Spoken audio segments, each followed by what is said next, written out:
Hello, everyone. Welcome to the Quant Financial Engineering podcast. I have a treat for you today. I got two guests looking at a very interesting concept. It's an old concept, covered rate parity, but applied to the new environment. So I have two interesting guests. The first one is a master in financial engineering a student graduating soon, Matthew, and I have our corporate sponsor, Gaurav Singh. He will introduce himself. Um, Algo trading, I guess. That's his area. So to no further ado, Matthew, that was your idea. First, let's give us a bit of a background for covered rate parity, and why blockchain. Okay, so covered interest rate parity is, as you mentioned, I've heard it quoted as the closest thing to a physical law in finance, similar to like the law of gravity. And the idea behind it is really, so typically you see it in international foreign exchange markets, where you have really deep markets and a lot of brokers and a lot of buyers and a lot of sellers. And what it is essentially, it says that the forward and spot prices of currencies are dictated by their interest rate differentials. And really that's like I would call it there's four variables in the equation, right? There's a forward price, a spot price, and then there's two interest rates. And if you have any three of those variables, you should be able to calculate the fourth variable. In a perfect market where there's no inefficiencies and no arbitrage, the parity condition really should be zero. It should be there should be no differential in parity. And so that's essentially the impetus for the project was to, the sort of assumption that I had, and I think most people would probably agree, is that the cryptocurrency market is not a purely efficient market like an international financial currency market is. And they have done studies in international foreign exchange markets where covered interest rate parity clearly holds. There's, you can't really arbitrage. There are very few, if any, reasonable arbitrage opportunities that you can take advantage of. However, looking at the crypto market, I found through doing some research that there are significant arbitrage opportunities, although I don't know if I would actually call them arbitrage opportunities just because of the structure of the market. It's not necessarily arbitrage, but there certainly is, I can say, a difference in interest rate parity from zero. That's kind of, I guess, the big takeaway from the research that I was conducting. That's kind of my big takeaway. And I studied across 7 different currencies. So not just Bitcoin, but I looked at Ethereum. I looked at Ethereum. I looked at TRX. I looked at BSV. I looked at I looked at Litecoin. I looked at a few others, and I did notice that in certain currencies you see pretty wide or fairly consistently large deviations from parity, and actually less so in the Bitcoins and the Litecoins and the Ethereums of the world. And it's interesting that depending on the time you look at, that condition actually, it's time variant, I guess, as you would say. It can change from period to period because it was really much smaller, I would say, before January of 2021. And from sort of 2021 on, it seemed to widen the deviation from parity. And what's up? And sorry, but before you go further, could you give us a bit of a feel for some of the technology that you used to get to that? Yeah, so basically I connected to, so the study was based off of 2 crypto exchanges, one being OKEX for futures data, which I think is the oldest or first futures exchange, if I'm not mistaken, that started trading futures contracts. And I'm not sure if it has the most volume, but I believe it does. And it also has sort of the most products from a futures perspective that I've seen. So the good thing there is they have weekly futures contracts on several different currencies. And then I used Bitfinex for lending data because they have the deepest lending market. And it's a peer-to-peer lending market. So basically, people are transacting with each other, and they're just kind of meeting on Bitfinex to conduct the transactions. And so so I connected to the API, to both of their APIs. I used Python to pull all the data and do all the data analysis. And what I actually did with all that is I implemented a back-tested trading strategy based off of different levels of deviation from parity. And so depending on the deviation from parity, there would be a signal to trade.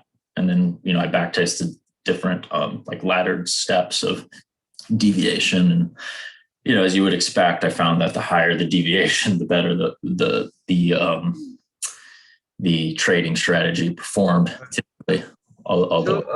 Matthew, before we go more into detail on how you found the deviation and all, could you please throw some light on what challenges you faced when it came to collecting the data? Because since we know that the interest rate parity in the FX terms is pretty common, right? It's a regulated market and standard exchanges where you can get the data from.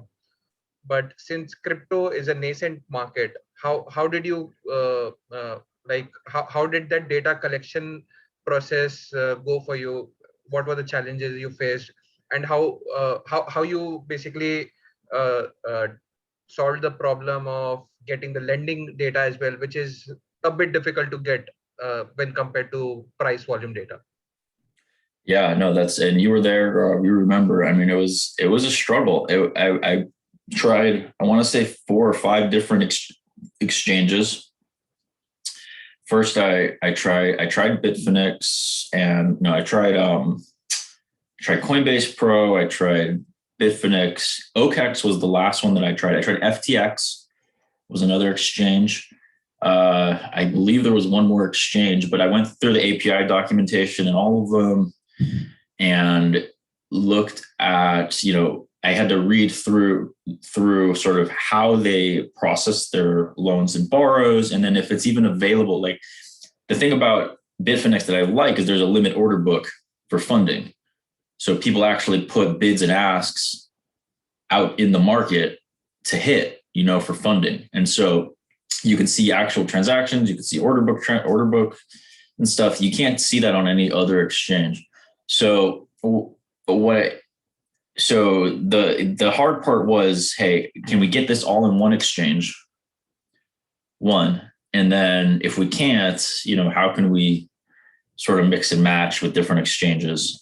Fortunately, the crypto space pretty much operates on UTC time, which is like a universal time. But even originally, I was looking at the CME, which is to me an extremely inefficient way to hedge Bitcoin because it only trades 5 days a week. So you can't even hedge on when it doesn't trade. So, initially I was it defeats the purpose of the 24/7 aspect of the crypto market. Exactly. So I was like, is this even a usable product? And after looking, it took me probably 2 weeks of investigation just to finally determine, hey, I can't even use this, really. But yeah, and then to find appropriate futures contracts, it wasn't easy either because, quarterlies have only been around for maybe a year and a half. So what am I going to have 8 quarterly contracts? I have 8 data points. It doesn't make for great research. So fortunately, what happened about probably 3/4 of the way through this, I Googled interest rate parity in the crypto space. it turns out a couple researchers from Frankfurt did almost the same thing that I'm trying to do. And after a Google search, I was like, okay, these guys did something. Now, their research ended in 2019. It was published in 2020, fairly recently. So, and they used OKEx and Bitfinex. So I was on the right page with Bitfinex. The problem I had was finding like a steady flow of futures contracts. And so I basically implemented used the same sort of methodology that they did, and to measure the parity condition and get the data. Yeah, it was a struggle. Gaurav, I mean, we actually did introduce you. So why don't you take a second to see who are you? Yeah, thanks, Prof. So I'm Gaurav Singh. I'm associated with Quantensity as a quantitative analyst. And being the corporate sponsor for this project, I had the opportunity to work with Matthew and his team under the guidance of Prof. Zoro. It was a great experience to say, because first of all, this topic itself was very niche.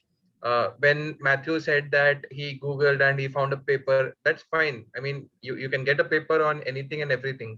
But the idea about interest rate parity in the crypto space itself is so novel. Not many people have worked on it. And even if they have worked on it, it's not in the public space. So it was a very exciting project to work on. And as Matthew earlier mentioned, that the challenges posed by data collection and the availability of data across different exchanges, it was a great journey to go through that and troubleshoot each problem we came across. So that was a small bit about my experience with this project. And I would like Matthew to maybe throw some more light on how you basically solve the problem of the tenor for the forward contract and the lending rate not matching, because that was also another quantitative problem, right? So it's you cannot do anything and everything with the data. It has to be backed by some quantitative logic. So how did you go about solving that? Yeah, so basically, so in typical financial markets, tenors match, right? And in typical covered interest rate parity, the loan and the borrow and the forward contract all have the same, they all have the same tenor and they all expire at the same time. But in the crypto space, there's not a real yield curve for borrows and loans. And it's very, you can cancel a borrow early. You can do a 7-day borrow and pay it back in a day. It's stuff like that. So what I did was essentially scale the borrowing rate, which is it's a daily rate that they give you. And the initial tenor is 2 days, and you can extend it or pay it back. And I basically scaled it through the days remaining till contract maturity. So essentially you have a week-long contract. I took a daily rate, and then if there's 6 days to maturity, I basically multiplied it by 6. There's 5 days, I multiplied it by 5. 4 days, multiplied it by 4. So you get it to create essentially, a matching tenor. And that was kind of how I created the right side of the financial equation, if you will, the parity the interest rate differential side of the equation. Yeah. So it does work then, theoretically. Reverse engineering work. Yeah, it does. I mean, to me, what I found, and I think the interesting kind of takeaway here for me is that there is deviation from what I saw, from what I measured, from what I tested. They all had significant T-stats, different from zero. Now, the question of whether it's a implementable strategy and how you would go about implementing it. And that's one thing I'm working on now, is a bit of a different question, because it's there's a lot of transaction costs that go into a strategy like this, because you have two legs of every trade. It's not high frequency, but it's high enough to eliminate your alpha for sure, and even put you into negative territory. So you really need like a very high Sharpe ratio to kind of overcome some of the transaction costs involved. The other problem is it's very difficult in practice to take advantage of the interest rate differential part of the equation. It's easy to do the basis trade, but it's very hard in practice because you have to hold collateral on both exchanges. And so in practice, if you're making the interest rate differential is a relatively small part of the return from the trading strategy. Most of it is basis convergence, but in practice, that part is really hard to take advantage of because you're dealing with two different exchanges. So like what I'm doing now, for instance, is I'm trying to build a crypto bot that looks at the signal, just like I drew it up, but then trades the basis on OKEx, because the basis is tradable. And I'm sure there are people basis trading, and it's a time tried and true method of making money. You're going to see convergence more often than not. It's just whether or not, you can hang around when it diverges, and whether or not you can beat transaction costs and that sort of thing. And so that's kind of what I'm working on now. But yeah, it's definitely there. It's more, hey, how can you practically implement something that is going to make money? And Gaurav, what do you think about this implementation? I mean, you specialize in algorithmic trading. In fact, you're going to be doing a speech for us at the conference pretty soon. So how do you make it fit? My take on implementing any strategy, be it in the crypto space or otherwise, is definitely whatever backtest results we see in our Python model or whatever, it's not really implementable in real life. Because as Matthew said, it's difficult to take the trades in across different exchanges. It's capital intensive. And moreover, even in any real world trading implementation, you would find that there is an impact cost as well as there are slippages. So it's like Heisenberg principle, right? So if you observe it, you don't know the momentum, and if you know the momentum, you can't observe its position. So it's something like that in finance, wherein you can observe it, and that is fine. But the moment you start trading, you yourself are a party to the impact. And even though the underlying contracts or your assets, they can be volatile, and maybe you're trading with some lesser quantity or lesser dollar value, but it will always have some unknown factor which you cannot model before actual trading, right? So the implementation aspect has to be reinforced, or I would say it has to be validated by first of all paper trading or live trading, which we can also call as walk forward testing, wherein we validate whether the model is working well in real time, whether all the APIs, whether all the model construct is fairly competent to fire the trades in real time. And after this phase of walk forward testing is done and the results are validated again on paper, then we can move ahead with a phased deployment, wherein we go with lesser capital and see if the output is as expected.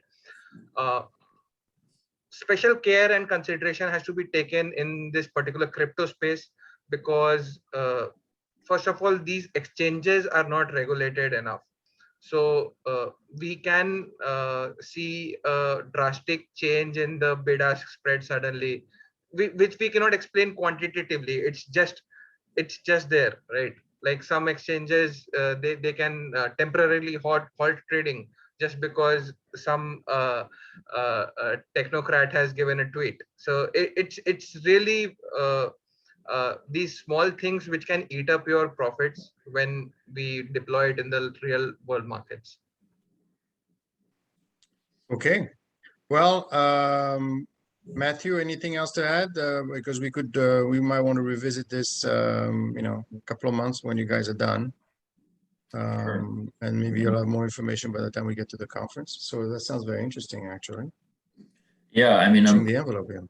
Yeah, I'm using I'm doing paper trading right now, so I guess that was what you'd call walk forward testing. And I'm still kind of trying to build it, make it, as automated as possible, essentially. And I should have some results. I guess the question that I have, is how long do you, and I'll pose this one to you, Gaurav. How long do you typically do walk forward testing, small capital? Because, let's just say it's an anomaly that only lasts a few months, and you take 3 months to test it, and then it's gone. I agree with you on that aspect, Matthew, that whenever we try to capitalize on a particular anomalous condition, it will not last long, because there are various other market participants who are competing against us to tap that particular opportunity. But when it comes to walk forward testing, or maybe phased deployment with less capital, I would say there is no rule of thumb on how long to do it. First of all, there are you can take it as a pseudo framework, wherein when you are quite convinced that your backtesting was done in a proper manner.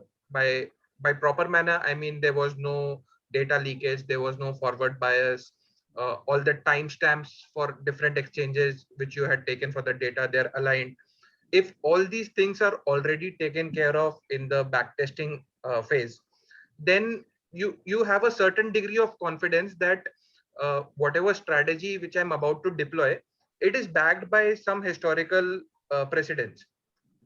Definitely, no one in the market today can say for sure that if it worked in backtesting, it will definitely work in live trading.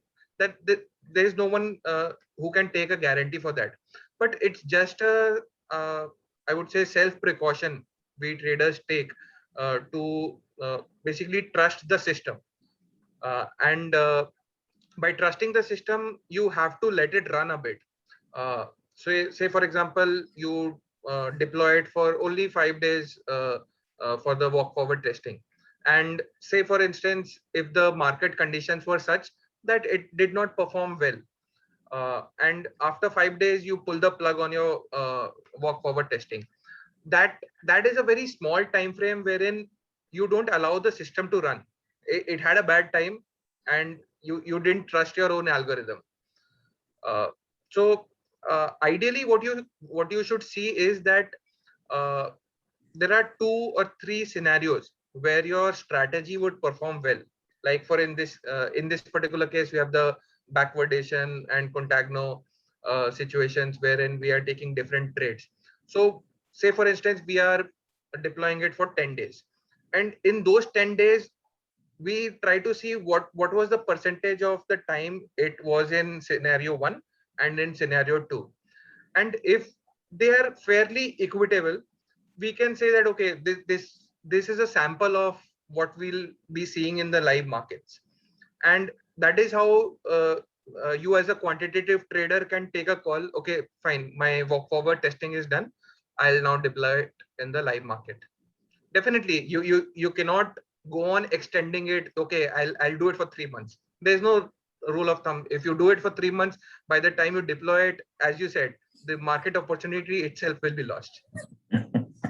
many people will be seeing the webinar The Zoom or link. the MFE conference in November. They'll be tapping it into your idea, and then they'll be deploying Right. it by the time you are done There you go. live trading. Hey, You're I assuming can't, for a Y conference. Let's see. yeah. I can't even trade it. It's outside the US, so I can only paper trade anyway. So feel free.